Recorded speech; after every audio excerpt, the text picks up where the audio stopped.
Assalamualaikum, Assalamualaikum warahmatullahi wabarakatuh. Shalom, salam sejahtera untuk kita semua. Yang terhormat, Ibu Erni Yohani Matuti, SPD MKes, dan teman-teman sekalian. Di sini kami dari kelompok 11 yang beranggotakan Dewi Permani Ayu Lendari, Priscilia Farel Sayatapi, dan Lilio Salondrong. Kami di sini membawa materi dengan judul Enterovirus Polio. Kepada yang materi yang pertama, saya persilakan.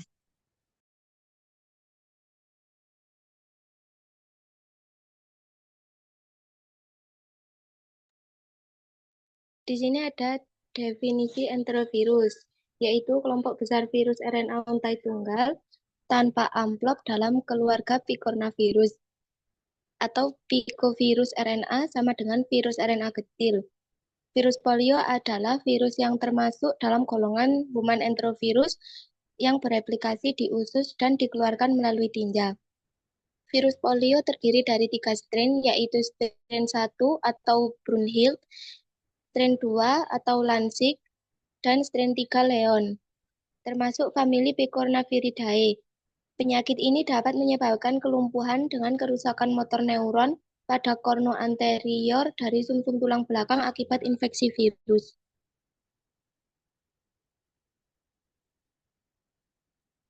Di sini ada distribusi geografis. Pada tahun 1350 sampai 1580 sebelum Masehi, kasus polio pertama kali di mana inskripsi Mesir kuno menggambarkan pendeta muda dengan kaki sebelah kiri yang memendek dan mengecil. Telapak kaki pada posisi equinus yang merupakan gambaran keadaan klinik lumpuh layu. Pada tahun 2018, sekarang masih terdapat 3 negara endemis yang melaporkan penularan polio, yaitu Afghanistan, Pakistan, dan Nigeria. Kasus polio di negara tetangga, yaitu Papua New Guinea, sehingga diperlukan adanya peningkatan kewaspadaan dini terhadap masuknya virus polio ke Indonesia.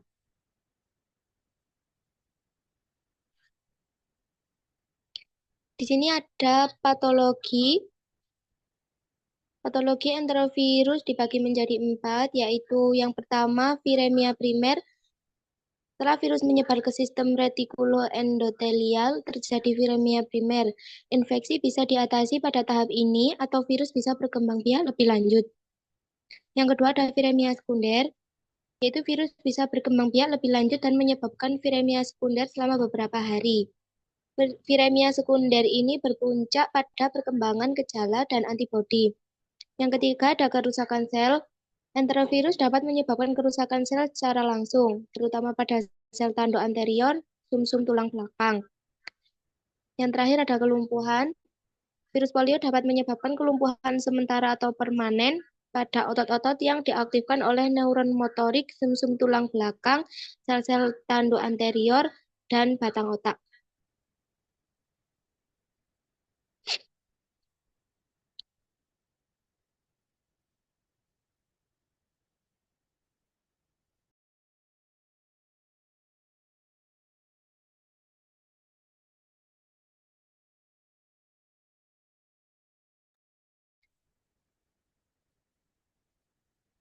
Di sini ada siklus hidup enterovirus, di mana gambar pertama menunjukkan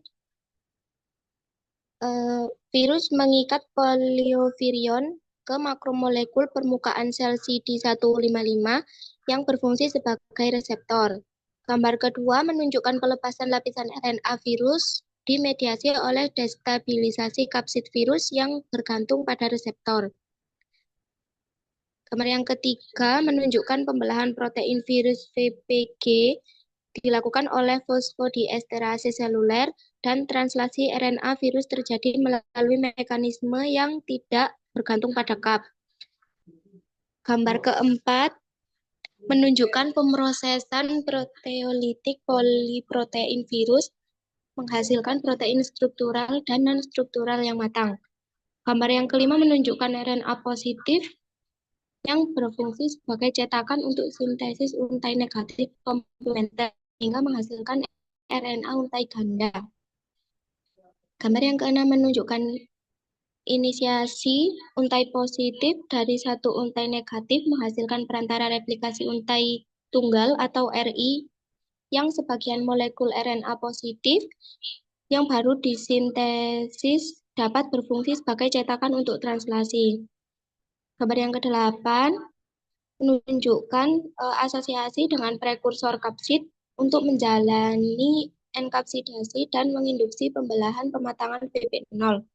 Dan gambar yang terakhir, nomor 9, yang akhirnya menghasilkan virion keturunan, yang lisis dan sel yang terinfeksi menghasilkan pelepasan virion keturunan yang menular.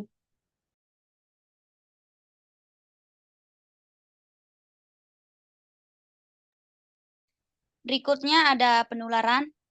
Polio dapat menyebar melalui kontak langsung dengan feses orang yang terinfeksi atau melalui percikan dahak dan lendir. Lalu, virus masuk ke dalam mulut dan berkembang di usus. Polio menyebar ketika makanan dan minuman terkontaminasi oleh feses. Lalat juga dapat secara pasif memindahkan virus polio dari feses ke makanan.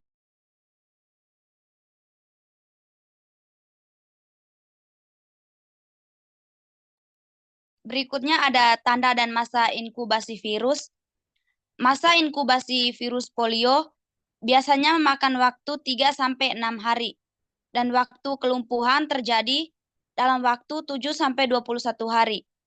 Kebanyakan orang terinfeksi 90% tidak memiliki gejala atau gejala yang sangat ringan dan biasanya tidak dikenali.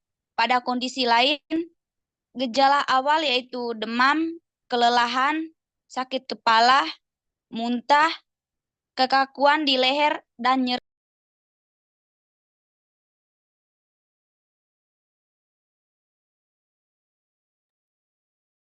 Selanjutnya ada gejala. Yang pertama, polio non-paralisis.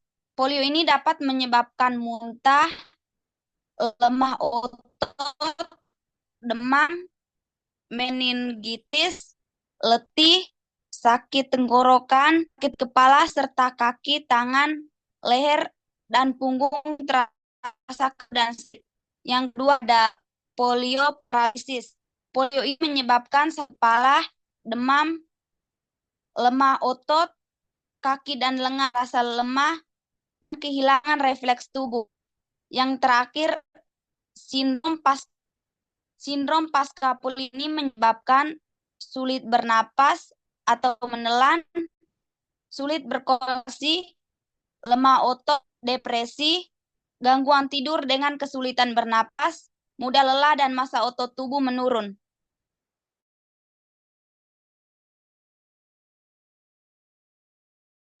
Selanjutnya ada penegakan diagnosis. Yang pertama,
Baik, di sini saya akan melanjutkan materi dari Liosa tentang penegakan diagnosis. Yang pertama, kasus AHF.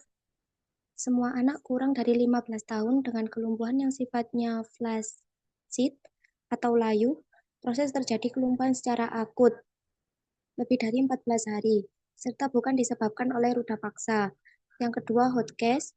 Kategori hot case dibuat berdasarkan kondisi spesimen yang tidak adekuat pada kasus yang sangat menyerupai polio. Yang ketiga, hot case cluster. Dua kasus AFP atau lebih berada dalam satu lokasi atau wilayah epidemiologi. Beda waktu kelumpuhan satu dengan yang lainnya tidak lebih dari 1 bulan. Yang keempat ada VDPV atau vaksin derived poliovirus atau kasus polio yang disebabkan virus polio vaksin yang telah bermutasi.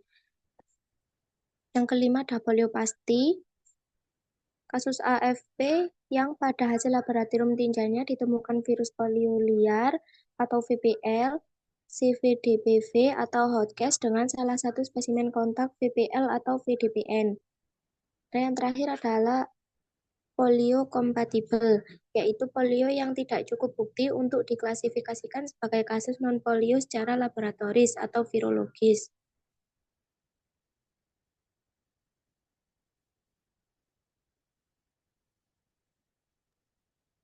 Selanjutnya ada diagnosis dari laboratorium.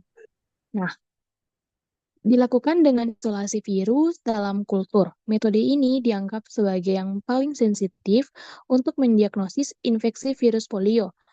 Virus polio ini dapat diisolasi dari spesimen tinja dan usapan faring. Selain itu, tes titer polio juga dapat dilakukan untuk memeriksa kekebalan terhadap polio. Tes ini memberikan kadar antibodi terhadap virus polio tipe 1 dan tipe 3. Next. Nah, berikutnya ini adalah penata laksanaan dari enterovirus polio. Tidak ada obat untuk polio, yang ada hanya perawatan untuk meringankan gejala. Apabila sudah terkena polio, tindakan yang dilakukan yaitu tata laksana kasus lebih ditekankan pada tindakan suportif dan pencegahan terjadinya cacat, sehingga anggota gerak diusahakan kembali berfungsi senormal mungkin dan penderita dirawat inap selama minimal 7 hari atau sampai penderita melampaui masa akut. Next. Selanjutnya ini kita akan membahas tentang pencegahan dari enterovirus polio. Imunisasi merupakan tindakan yang paling efektif dalam mencegah penyakit polio.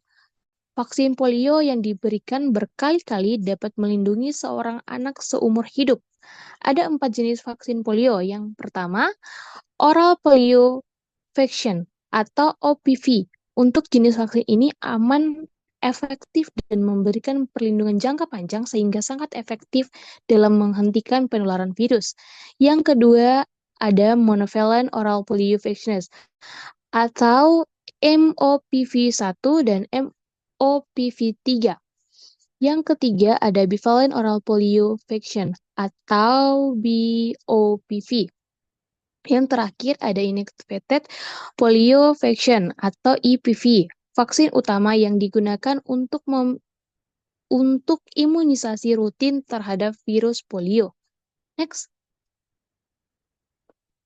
Nah, kita sudah masuk di kesimpulan dari materi kelompok 11. Jadi, enterovirus polio ini belum ada obatnya hingga saat ini.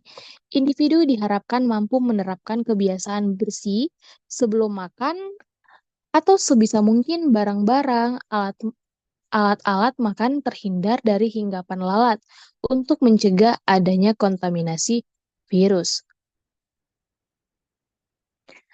Sekian presentasi dari kelompok 11. Jika ada kesalahan kata, kami mohon maaf. Wassalamualaikum warahmatullahi wabarakatuh.